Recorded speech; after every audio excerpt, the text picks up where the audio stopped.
This video is on hazards. You know the hazards is an unwanted switching transients at the network output caused by any input changes and due to different paths through the network from input to output that may have different propagation delays. So let us say that see if you are having a circuit, and if there is any delay in the transition in your circuits. Okay, let us say I am having this as a circuit, logic circuit. I am having one AND gate and one of the input of the AND gate is connected to inverter and that is connected to OR gate. See here, in this case the delay caused by this AND gate and delay caused by this inverter is almost same. In this case there is no such hazards. The occurrence of hazards will be very less. If suppose there is another case that if I am using one of my inputs here with this inverter and another input to this AND gate and that output is connected as an input to this OR gate. If this is the case, see here, for these two cases the delay will be same, and when it comes to this input, see here, when it comes to this input of this OR gate, the delay will be higher. In that case at output there exists an unwanted switching, so that causes a hazards.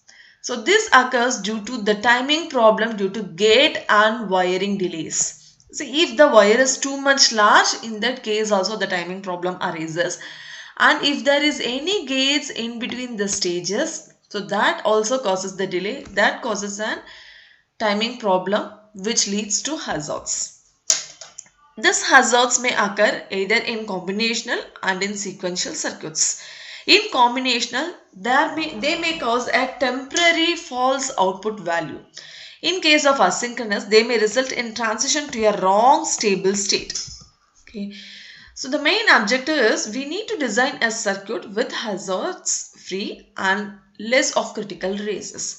Let us see how this hazards is occurring in a circuit. Then we will move on to how to reduce this hazards. Let us say this is the circuit we are using.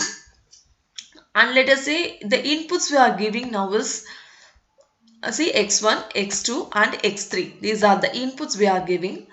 The inputs of x1 and x2 are directly given to the AND gate and the output of the AND gate is x1 and x2. This is the output of this first AND gate, and the output of this second AND gate is x2 bar, because one of the input here is x2 bar dot x3. So this is the output of this AND gate, and the output of y is performing an OR operation between x1, x2 and x2 bar x3. Is it? This is what it is happening. So now I am giving the input x1 as 1 and x2 as 1 at an initial case, then x3 as 1. If this is the case, see here, initially I will get 1 and 1 as the input. Is it? Initially I will get 1 and 1 as the input to this AND gate, and I will get the output as 1 as this is an AND operation. Okay, and if you come back to this AND gate, see this is an inverter, hence you will get an 0 at your inverter output and x3 is 1 here. If you perform an AND operation between these 0 and 1, you will get your output as 0, and if you perform an OR operation between 1 and 0, you will get your output as 1. Okay, now let us say I am changing my input from 1 to 0. Now I am changing my input of x2 from 1 to 0. So now I am changing this value. If this is the case, see this input is directly given to this AND gate 1, but for AND gate 2 it is inverted and then it is given. So before that, see here, as the input here is 0, my output here is 0, and at the same time there exists a delay here. Is it? At that time when this is giving the output, when the first AND gate is giving the output, only my inverter is giving its output, not the second AND gate. Is it? At that time, see here, we are having 0 and 0 at your input, and we are getting your output as 0 for a fraction of time. Okay, then after that this one is given as an input here, is it, for your second AND gate. And now my output here is 1. Now see here, in this case 0 and 1 are your input to your OR gate now, and now you will get your output as 1, is it? So now there exists a hazard in this circuit.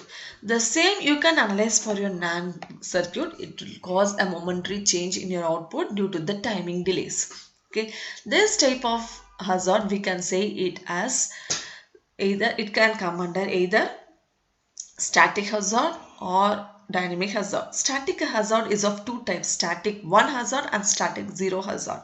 So static 1 hazard is, see here, we are expecting the output 1, but for a momentary change, there exists a change, for a momentary of time, there exists a change in your output to 0.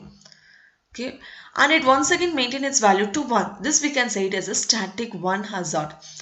The output from this AND OR circuit that we have discussed before is coming under static 1 hazard, because we are expecting the output 1, but for a fraction of time it changes to 0, and then once again it comes back to 1.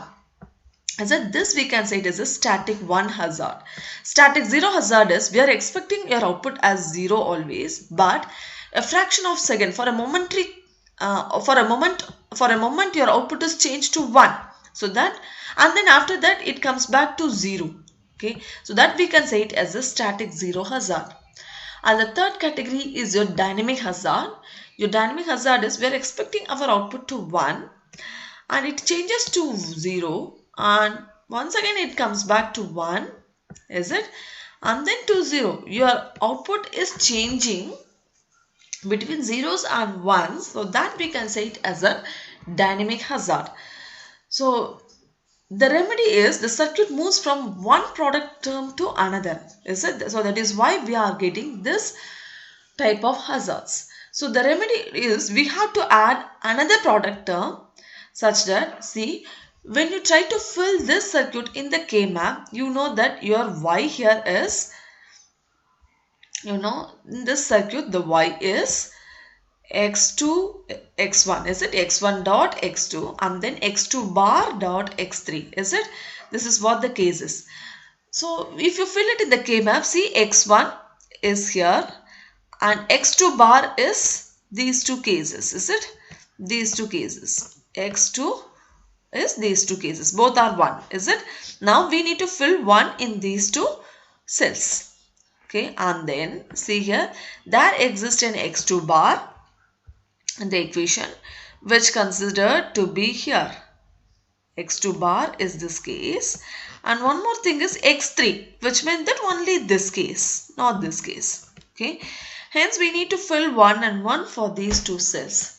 Okay, now we can combine and we will get this output. But to reduce this static 1 hazard, we need to add one more product in which, see, these two terms once, which means that the essential prime implicants are considered as these two product terms. Okay, and non-essential prime implicants are also to be considered, in which an additional redundant gate has to be added, in which this product term is created by combining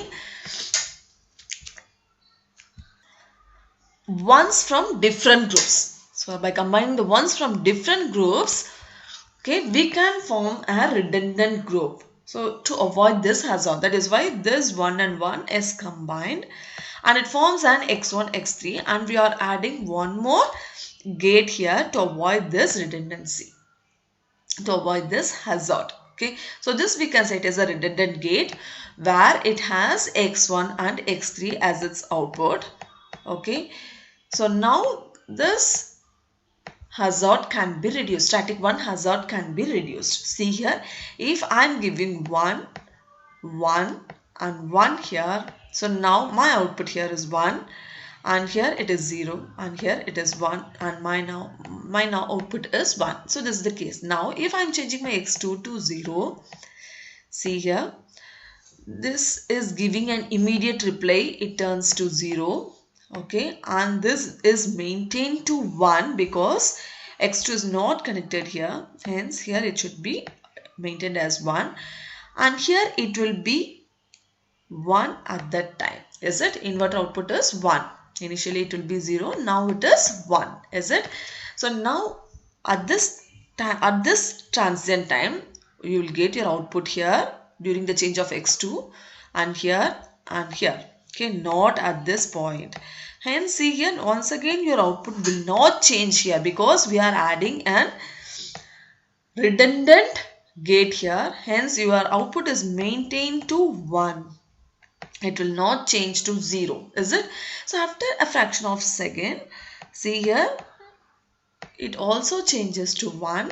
Hence now your input to your OR gate is 1 1 1 and it maintains the same output. Hence this is a hazard free circuit. Okay.